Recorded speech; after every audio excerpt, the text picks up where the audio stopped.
Hello everyone, I am Professor Shruti Dikshit, Assistant Professor in Electronics and Communication Department, Sagar Institute of Research and Technology, Bhopal.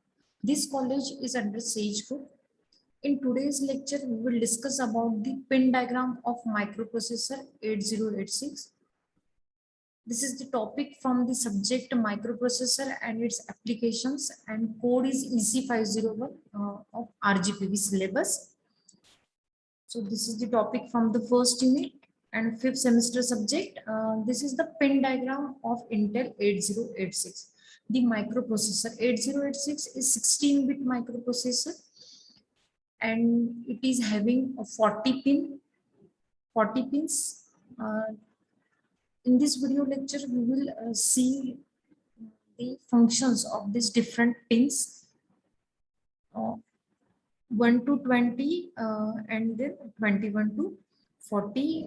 The first pin is the ground pin and then AD address pins. These are the address pins AD. NMI non-maskable interrupt. This is the interrupt pin. 18th pin is the interrupt pin. This is the clock. CLK stands for clock signal. So we can provide 3 clock signals, 5, 10 and 15. And this is the ground pin. 2 grounds signals are provided in this 8086 microprocessor, which is 16-bit microprocessor. Then 21 is the reset pin, then the ready pin, test. This is the Q status signals. The status signals, S stands for status. This is log.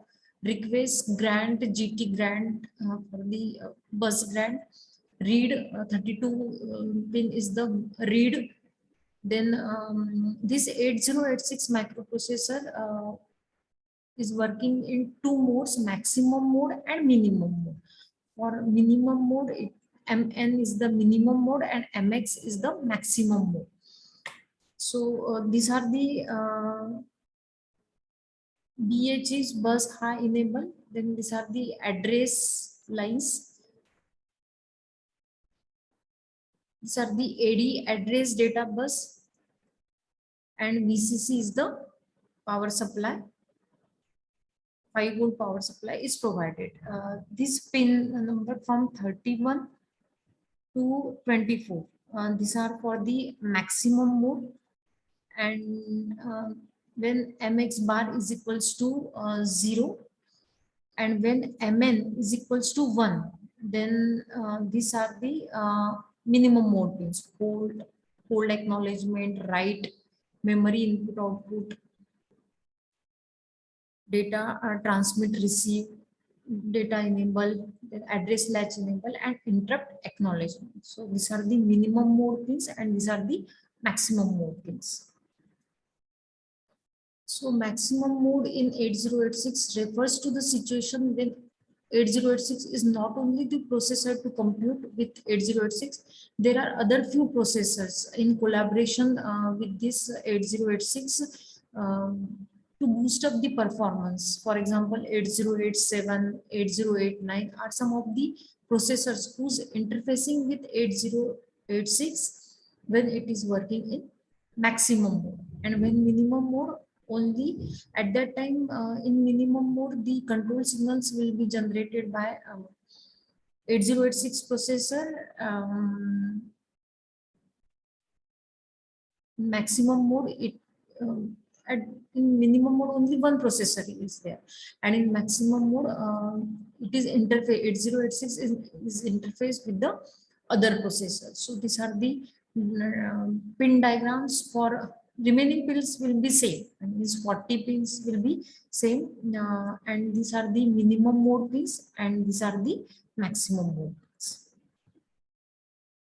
So first, this is the address data bus lines are multiplex.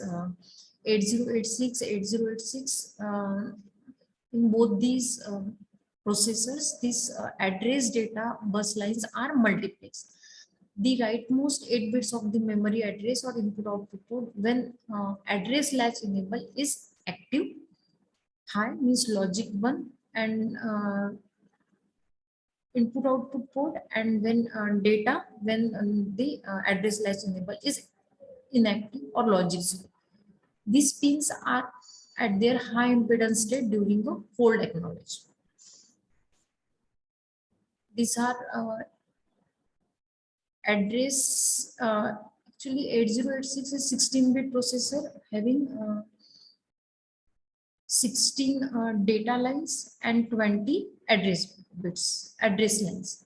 So address lines are 20 and data lines are 16. That's why from data AD0 to AD15, and then the remaining for the means these are multiplex. Address and data bus lines are multiplex, and for remaining this is AD only A16, A17, A18, and A19 ports are available for transfer of data.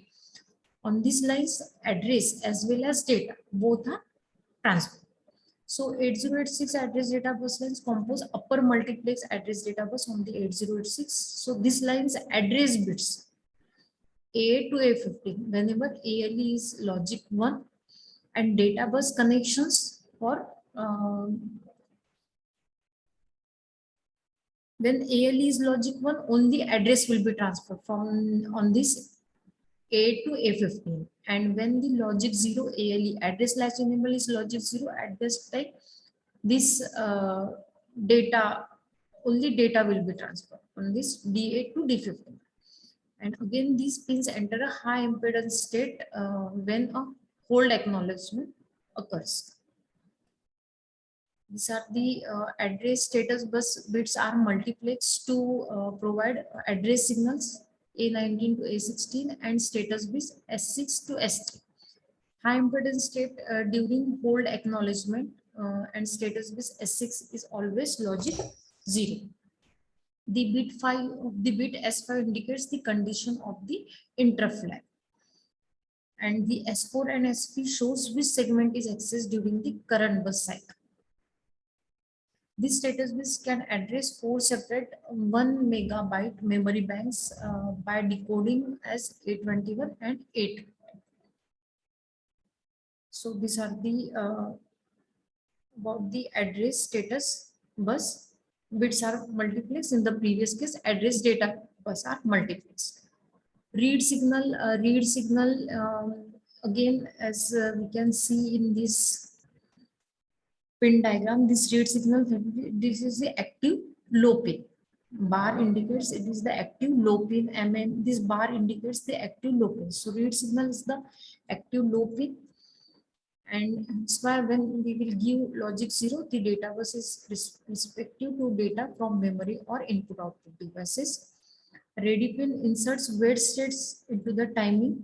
If placed at a logic 0, the microprocessor enters into wait states and remains ideal. And if logic 1, no effect on the operation. This is the interrupt request is used to request a hardware interrupt. There are different types of interrupts, hardware interrupts as well as software interrupts. For hardware interrupt, this pin will be activated. If interrupt is held high when IF is equals to 1, then interrupt acknowledgement cycle after the current instruction has completed execution. That interrupt will be entertained. And non-maskable, it is the one of the type of interrupt is similar to interrupt request and does not check interrupt flag bit for logic 1, and if activated, user uses interrupt factor 2. The test pin is an input that is tested by the wait instruction. If test is logic 0, the wait instruction functions as NOP, no operation state. There will be logic 0, then at that time no operation will be performed. And if it is logic 1, if test is a logic 1, the wait instruction waits for test to become a logic 0. The test pin is most often connected to 8087 numeric coprocessor. Reset pin causes the microprocessor to reset itself if held high a minimum of 4 clocking periods. So then again it will start its operation from the first step. and the clock signal is CLK is used to provide the basic timing signal, must have a duty cycle of 33% to provide proper internet time. VCC is the power supply, input provides plus 5 volt and plus minus 10% signal to the microprocessor. This ground pin, the ground connection is the return for the power supply. These two pins are available for the ground connection in case of 8086 microprocessor, pin number 1 and pin number 20. So this 8086 and 8088 microprocessor have two pins labeled ground. Both must be connected to ground for proper operation. So this is all about the pin diagram of 8086. So in the today's YouTube lecture, we have discussed that 8086 is a 16-bit microprocessor having address bus is 20-bit and data bus 16-bit, and it is a 40-pin microprocessor, and we have discussed the functions of all the pins. This minimum mode and maximum mode. Minimum mode is the control signals will be generated by the 8086 microprocessor, and in case of maximum mode, it will be interfaced with the other processors. And these minimum mode pins are different, few pins are different, and maximum mode pins are different. So in the next lecture, we will discuss about the minimum mode and maximum mode operation modes. Basically, we will discuss this minimum mode and maximum mode under the topic operation modes of 8086 microprocessor. Thank you so much.